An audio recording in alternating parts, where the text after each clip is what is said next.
दरबार में आई हूँ, वो भी जगत के नाथ के, तो मंच की औपचारिकता की तो मैं सोच भी नहीं सकती हूँ और भाषण तो करूँगी ही नहीं, क्योंकि है भी दरबार भगवान का।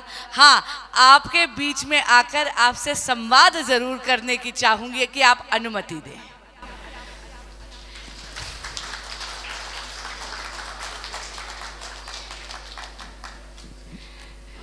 तपस भाई, इस कार्यक्रम के इतने कर्मठ आयोजक, मैं कहती हूँ बलिहारी गुरु आपनो गोविंद दियो मिलाए, आप निमित्त बने कि आज जाके जगत के नाथ के इतने अच्छे दर्शन हुए हैं।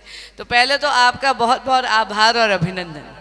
सम्मानित मंच और यहाँ उपस्थित सभी श्रद्धालु, जय जगन्नाथ, जय जय जगन्नाथ।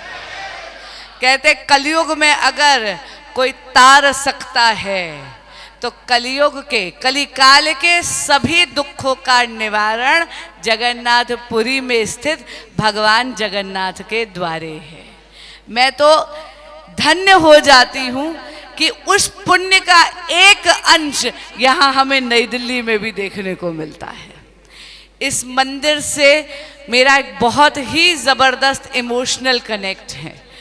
शायद बहुतों को नहीं पता होगा, लेकिन मेरे पिता और माता के आदेश पर मैंने 10 बरस तक ओडिसी डांस सीखा है श्री मायाधर राउत जी से।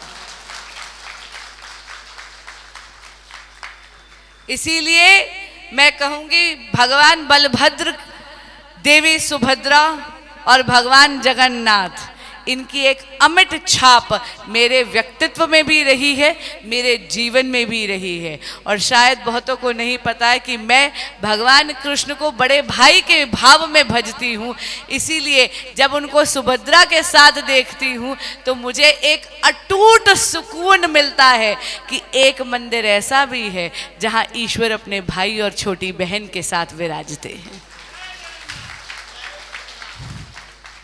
आप सभी को पाना संक्रांति की बहुत बहुत शुभकामनाएं, उड़िया नववर्ष की बहुत बहुत शुभकामनाएं।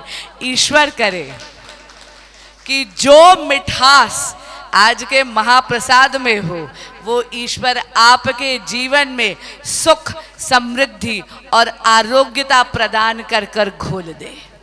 ईश्वर करे कि आपके सभी दुखों का निवारण हो।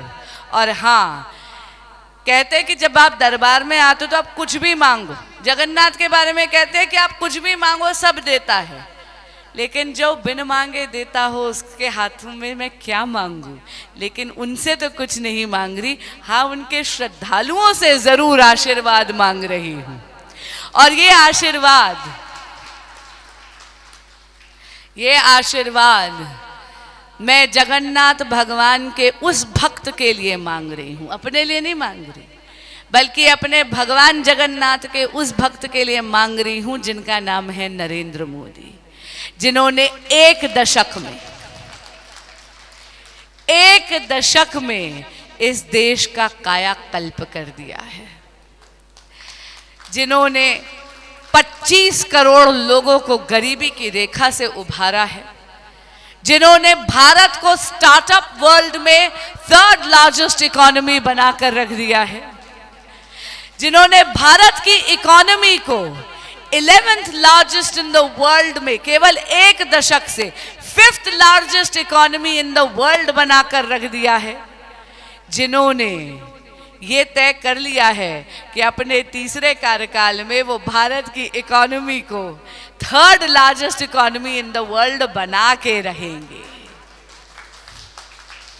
मेरे भगवान जगन्नाथ के ऐसे अनन्य भक्त जो वचन पूर्ति की पराकाष्ठा हैं, जिन्होंने धारा 370 हटाई, जिन्होंने भव्य राम मंदिर का निर्माण करा, जिन्होंने नारी शक्ति वंदन अधिनियम पारित कर कर मेरी देश की मातृशक्ति को 33% आरक्षण दिया विधानसभा और पार्लियामेंट में।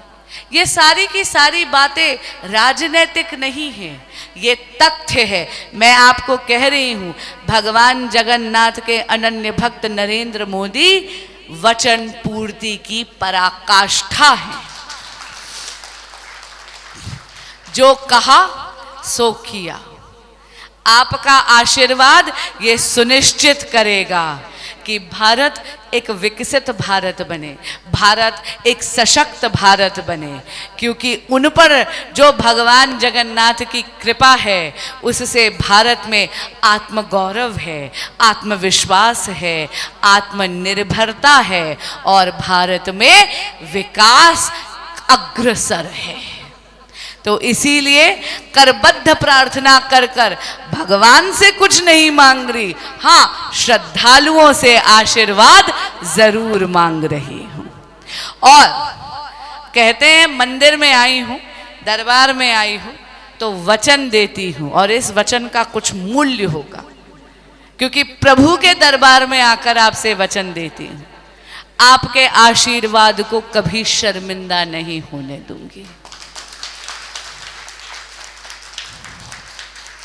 भगवान जगन्नाथ के ये भक्त, मैं कहूंगी अपने कृष्ण, अपने आराध्य से प्रेरित होकर एक कर्म योगिनी की तरह आपकी प्रत्येक समस्या का निवारण करने का अथक प्रयास करूंगी। पुनः आपको उड़िया नववर्ष की बहुत बहुत बधाई और शुभकामनाएं। अब मैं आपके और महाप्रसाद के बीच में विघ्न डालने का और अपराध नहीं करूंगी। भारत माता की जय जगन्नाथ, जय जय जगन्नाथ।